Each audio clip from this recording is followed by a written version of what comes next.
গর্ভাবস্থায় রক্তশূন্যতা বা অ্যানিমিয়া এটি একটি কমন সমস্যা। এটি এমন একটি সমস্যা যা বাংলাদেশের অনেক গর্ভবতী মায়ের মধ্যে দেখা যায় এবং অনেকেই এই বিষয়টাকে গুরুত্ব দেয় না। আর এর অবহেলার ফলে মা ও গর্ভের শিশুর উভয়েরই মারাত্মক ঝুঁকি হতে পারে।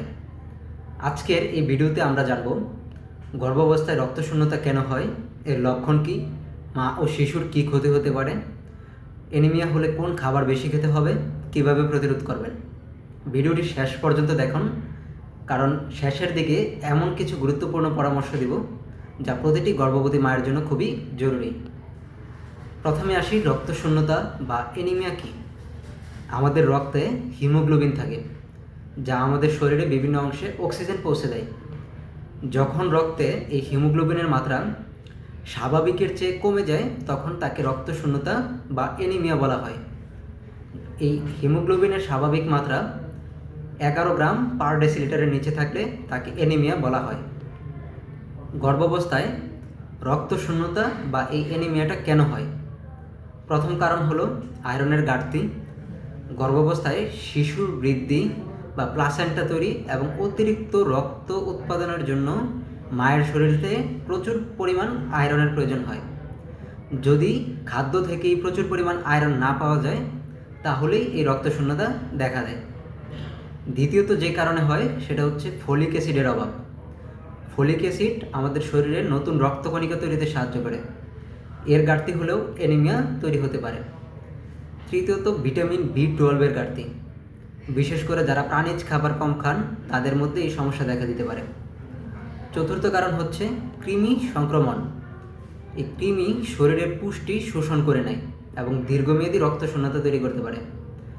পঞ্চম কারণ একাধিক গর্ভধারণ বা বারবার সন্তান জন্মদান। আমাদের শরীরে পর্যাপ্ত সময় না পেলে আগে গর্ভধারণের পুষ্টির ঘাটতি পূরণ হয় না।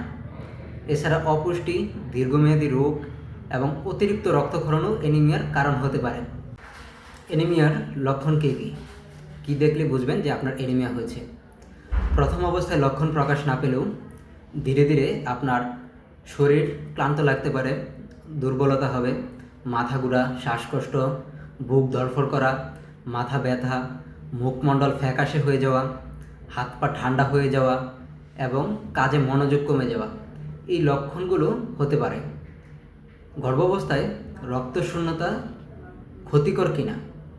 আমরা অনেকেই রক্ত কম থাকলে ভাবি যে সমস্যা নেই, কিন্তু বাস্তবে এটি মা ও শিশুর জন্য অত্যন্ত ঝুঁকিপূর্ণ।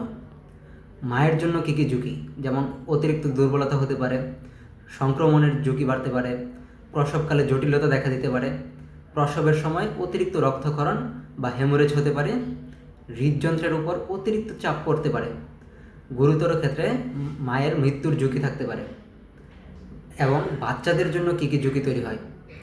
কম ওজন নিয়ে জন্ম হয়, লো বার্থ ওয়েট হতে পারে, সময়ের আগে জন্ম হতে পারে বা প্রিটার্ম, শিশুর বৃদ্ধি ব্যাহত হয়, জন্মের পর দুর্বলতা দেখা দিতে পারে এবং বিভিন্ন স্বাস্থ্য জটিলতা দেখা দিতে পারে। তাই গর্ভাবস্থায় রক্তশূন্যতায় কখনো অবহেলা করা উচিত না। রক্তশূন্যতায় কোন খাবার বেশি খেতে হবে? এখন আসি সবচেয়ে গুরুত্বপূর্ণ অংশে। প্রথমত আয়রন সমৃদ্ধ খাবার। আয়রন সমৃদ্ধ খাবারের মধ্যে আছে গরুর কলিজা, মুরগির কলিজা, গরুর মাংস, মাছ, ডিমের কুসুম, এই জাতীয়। উদ্ভিজ খাবারের মধ্যে যেমন পালং শাক, লাল শাক, কলমি শাক, ডাঁটা শাক, মসুর ডাল, ছোলা, সয়াবিন, মটরশুঁটি, এগুলো। ফলমূলের মধ্যে খেতে পারেন খেজুর, কিশমিশ, ডালিম, আপেল, কমলা, মাল্টা, পেয়ারা। ফলিক অ্যাসিড জাতীয় যে খাবারগুলো খাবেন সবুজ শাক সবজি, ব্রোকলি, ডাল জাতীয় খাবার, অ্যাভোকাডো। এবং ভিটামিন B12 সমৃদ্ধ যে খাবারগুলো আছে মাছ, মাংস, ডিম, দুধ, দুগ্ধ জাতীয় যে খাবার, এগুলো। আয়রন শোষণের উপায়।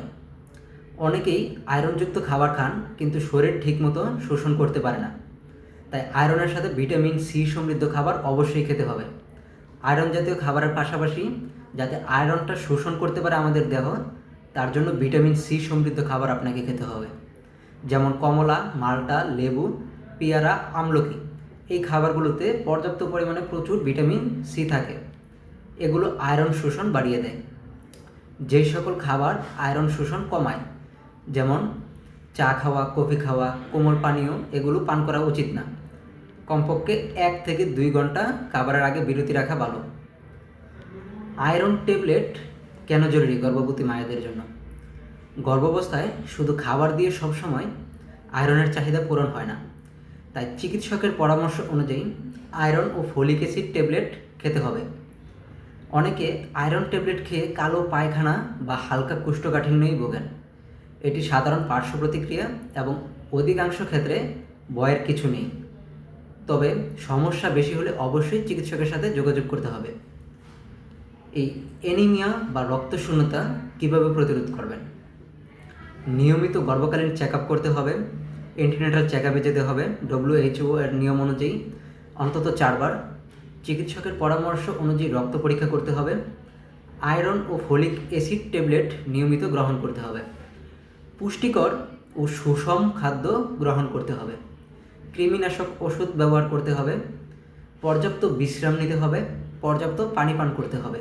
গর্ভাবস্থায় রক্তশূন্যতা একটি সাধারণ সমস্যা হলেও মোটেও এটা অবহেলার বিষয় না। সঠিক খাদ্যাভ্যাস, নিয়মিত চেক আপ এবং চিকিৎসকের পরামর্শ মেনে চললে সহজেই এই সমস্যা প্রতিরোধ করা সম্ভব। মা সুস্থ থাকলে শিশু সুস্থ থাকবে। ভিডিওটি যদি উপকারী মনে হয় তাহলে লাইক, কমেন্ট ও শেয়ার করুন, যাতে আরও গর্ভবতী মা এই গুরুত্বপূর্ণ তথ্য জানতে পারেন। এবং এরকম হেলথ রিলেটেড তথ্য পেতে আমার পেজটিকে ফলো করে পাশে থাকেন। সবাই সুস্থ থাকুন। ধন্যবাদ।